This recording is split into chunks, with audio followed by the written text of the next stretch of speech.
Hi everyone, I'm very pleased to meet you again in this final part of our introduction about literature. Today we'll try to cover the last part through highlighting three main elements which are also as important as the aforementioned elements.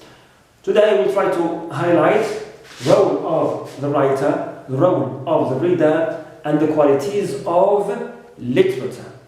So, for the writer is considered as the main practitioner of literature, who practices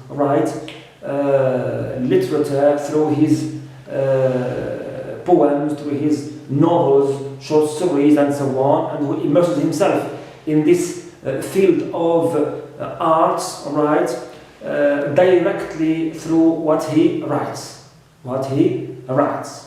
Now, in fact, the list of the writer's roles is limitless, and endless, but we'll try to focus on three major and main roles. Number one is that he portrays the human nature, the human imagination, and the human also emotions and feelings in a concrete way.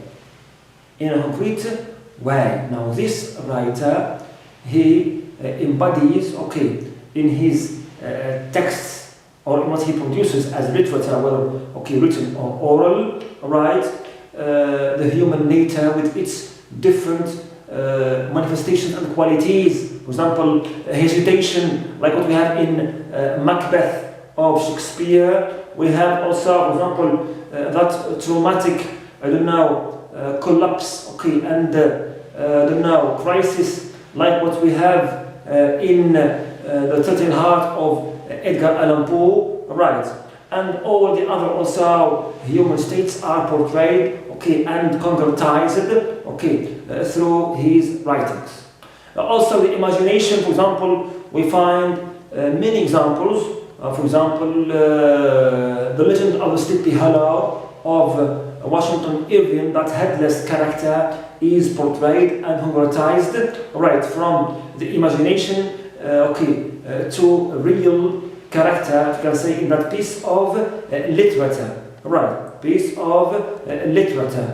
Also, we have the emotions and feelings of humans are portrayed, are concretized, concretely in literature. We have many examples of many poems which portray, those human or untouchable sensations, and feelings in the form of those nice and beautiful poetic lines. For example, we have the example of Wordsworth's Daffodils, poem, which is full of those noble, and sensitive feelings and emotions in the folds of that poetic or piece of literature.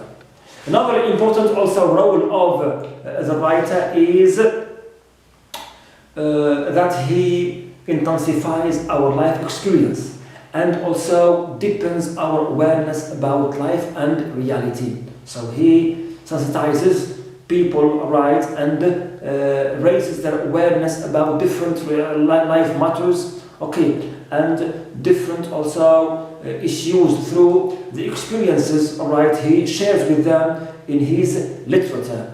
Through the experiences he shares with them, those experiences, he also embodies in his writings, in his texts, just to, you can say, stimulate the reader's awareness. Or mentioned as an example, here in this role, the novel of 1984 by George Orwell, when he tried to draw the attention, of the public to the fact that they are being watched, and they are under watch by the system, which is symbolized in that character of the Big Brother, Here he tried to raise, their awareness about the conditions, of being watched at that time of the Cold War. Also, Another role which is very important for the writer is that he embodies, right, or that he embodies meanings, yes, or codes, right, he embodies codes in his text and offers the reader the opportunity to interact with the text. Of course, the writer is going to use not any common language, but he will use, right, that language which is sometimes, okay, full of codes, enigmatic hints, I don't know, certain clues, right, just as a way to expect the reader to participate with him, to enrich that text through decoding these, issues and enrich the content of that text through his interpretation.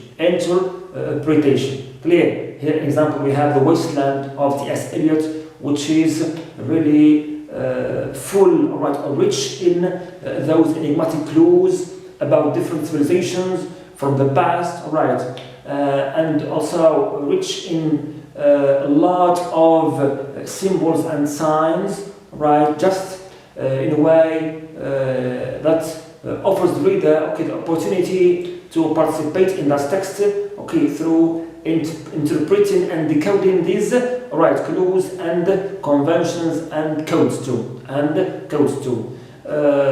We have also a famous book, which is Qu'est-ce que c'est la littérature, or What is Literature, by Jean-Paul Sartre, the French philosopher, who said also that in his book that the writer, is supposed to be a committed writer, a committed writer who is engaged in,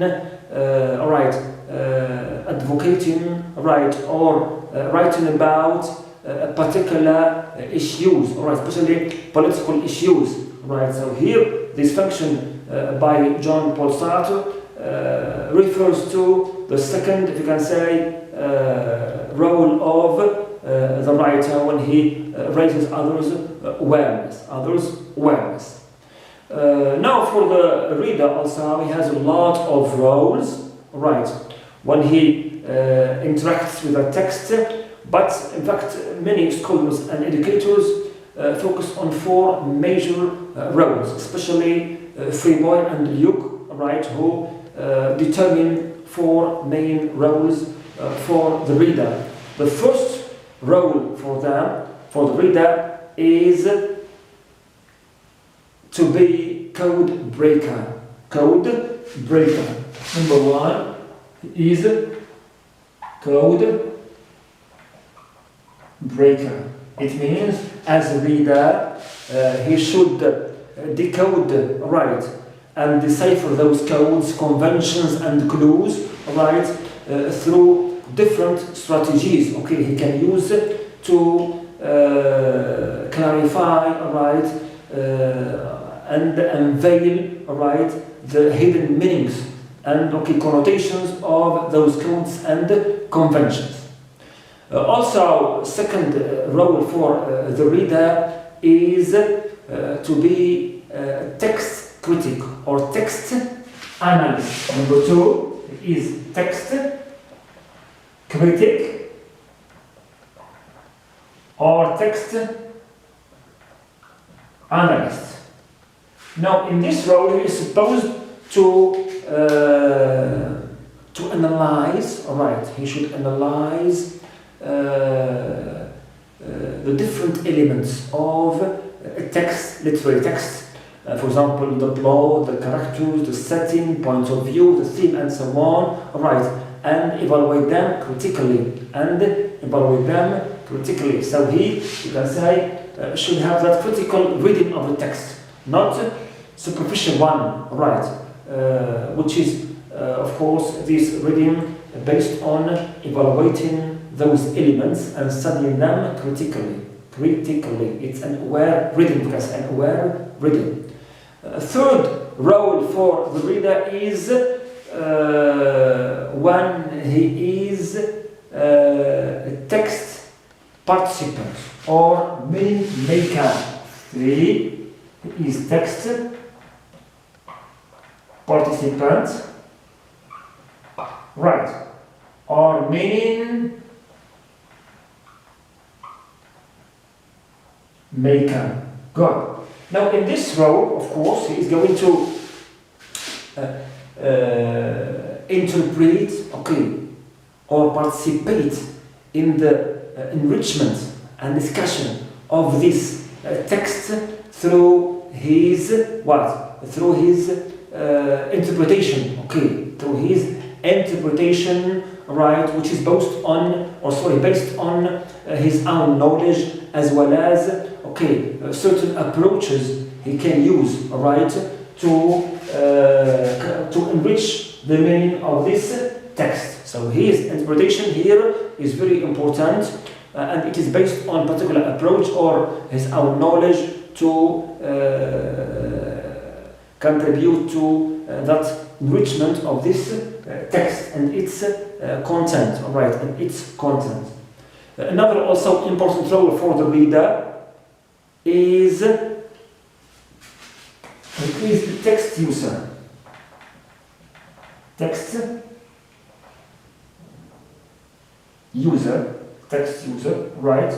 Now, in this role, the reader is supposed to understand, okay, and grasp the functions and the purposes of the text he is reading, to use it correctly and accordingly, right? So here, when he reads the text, right, he must understand its functions, its message, its purposes, right, to whom it is addressed, and so on, in order to use it correctly and properly. So these are the four main roles of the reader. Okay, roles of the reader that scholars highlighted, okay, and determined to just teach us, right, that as a reader must be another, we can say, fundamental side, okay, in this text through playing one of these roles. We mustn't be an alien on outside of the text. We are a very important element, right, for the creation and the formation of the text as readers, as of course aware readers and not passive readers. Good. The third element in this lesson or lecture is the qualities of literature. Qualities of literature. Here also we can mention a lot of qualities of literature, but we will focus only on four main qualities which distinguish and characterize the literary text from the other pieces, okay, of arts. Now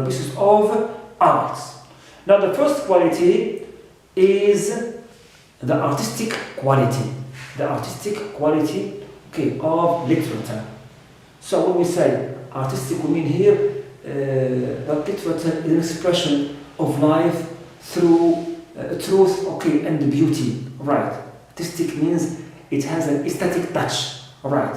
It has beautiful touch, right? Which and the flavor, beautiful and aesthetic flavor, which distinguish it, right, from the other, okay, fields of knowledge and the other fields of arts, right?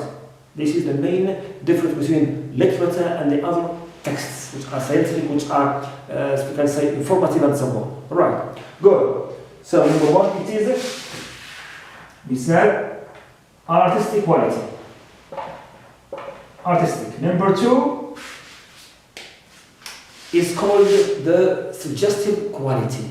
Suggestive quality. Here, literature, it appeals to or addresses directly our emotions, our imagination, and our intellect, right? And our intellect to suggest and to stimulate, right, in us different meanings, different conceptions, right? Different, notions and ideas and so on, right? Which we are supposed to evaluate, right, and study them critically. Okay, study them critically. So here, with this suggested quality, the literary text suggests certain meanings, certain ideas, certain, I don't know, concepts, right, which make this piece of literature, right, different from the other texts which have our but superficial, okay, and stagnant, if you can say, denotation, right, and reference, right, and reference. So this one is called suggestive. It suggests a lot of meanings, a lot of imagination and feelings, right, that we find in this literature and literary texts. The third quality is called, we have first artistic, second justive, and the third is permanent quality.